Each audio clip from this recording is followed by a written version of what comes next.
pas di depan Ka'bah gue mau ngasih tahu ilmu yang baru gue dapat di sini. Kalau akhirnya gue paham kenapa selebgram artis-artis yang buka hijab, yang kerjaannya zina, main cewek, tidur sana sini sama pacarnya, bahkan para pejabat yang makan dari uang haram, kenapa orang kayak mereka nggak pernah sepi job. Dan kayak di Instagram mereka orang-orang yang paling bahagia yang pernah kita lihat daripada kita yang berusaha nyari yang halal doang. Ternyata mereka Allah janjiin untuk dibuka pintu-pintu rezekinya. Pantesan. Ternyata itu alasannya, bahkan anak ustadz pun ada yang pede ngejelasin kenapa dia nggak berhijab. Gue bacain ayatnya supaya teman-teman kemotivasi buat rame-rame buka hijabnya, supaya rame-rame kerjain yang haram, biar Allah buka juga pintu-pintu rezeki dunianya. Apa kata Allah di surat Al-An'am ayat 44? A'udzu billahi minasyaitonir rajim. Falamma nasu ma dzukkiru bihi fatahna 'alaihim abwaaba kulli syai'. Maka tak kala mereka melupakan peringatan-peringatan yang telah diberikan kepada mereka, mulai lepas hijabnya, mentingin meeting daripada sholat, bahkan sampai nggak sholat. Allah, nggak apa-apa minum alkohol, kan lagi urusan bisnis sama bule. Fatahna 'alaihim abwaaba kulli syai'. Kami pun bukakan semua pintu-pintu kesenangan untuk mereka. Kulli syai', segala pintu-pintu. Pintu-pintu yang dibuka ini dalam tafsir As-Sa'di dijelaskan, yaitu segala peluang-peluang dunia dengan segala kesenangannya, hinar-binarnya, serta kelalaiannya. Makanya kita lihat mereka-mereka tuh Instagram nggak pernah sepi postingan. Malam konser, paginya diving, siangnya minum alkohol, malamnya joget lagi. Kayak gak pernah ada sedihnya. Lalu apa lanjutannya kata Allah? Hatta idza farihu bima utu akhadnahum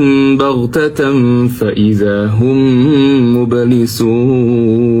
Sehingga pada saat mereka lagi bahagia maksimal atas segala yang diberikan kepada mereka, akhadnahum baghtatan, kami ambil nikmat itu, kami siksa seburuk-buruknya siksaan. Fa idza hum mublisun. Ketika itu mereka semua terdiam, berputus asa banget. Dan inilah teman-teman yang namanya istidraj. Dia azab tapi bentuknya itu seolah-olah nikmat, karena azab itu nggak selamanya kita dikasih angin topan, gempa, dikasih kemiskinan. Azab yang paling buruk itu kayak di ayat tadi, yaitu kita lalai sama dunia sampai dunia itu bikin kita lupa siapa pencipta kita. Dan fase dimana Allah akhirnya azab mereka yang setelah dikasih kenikmatan itu, bisa di dunia, bisa yang lebih seremnya di akhirat. Kita lihat kan banyak artis-artis Indonesia yang lagi masa puncak-puncaknya, tiba-tiba Allah kasih kanker yang buruk banget, bikin dia nggak bisa ngapa-ngapain, sampai akhirnya putus asa. Terus mereka mikir, buat apa rumah segede ini, mobil sebanyak ini di garasi, buat apa? Tapi ini lebih mending karena banyak mereka yang Allah kasih kesempatan taubat. Akhirnya mereka sholat tahajud tiap malam, datengin ustadz ke rumahnya, dan pada saat mereka meninggal, mereka udah meninggal dalam keadaan taubat nasuha. Tapi sebanyak apa artis yang kita tahu atau orang-orang terkenal yang lagi di masa puncak-puncaknya dia, lagunya laris, muka dia dengan rambut gak berhijab di mana-mana kesebar, tiba-tiba kecelakaan, meninggal, belum sempet taubat, videonya udah kesebar kemana-mana, dia mati, itu video masih ditonton banyak orang. Jadi jangan iri sama siapapun yang karena mereka lepas hijab, mereka murtad, mereka dapat rezeki yang berlimpah-limpah. Karena tugas kita di dunia ini adalah hidup untuk menunggu mati. Semoga Allah wafatkan kita dalam keadaan udah bersih dari dosa, udah taubat nasuha, dan semoga Allah jauhkan kita dari mati yang tiba-tiba dalam keadaan bermaksiat.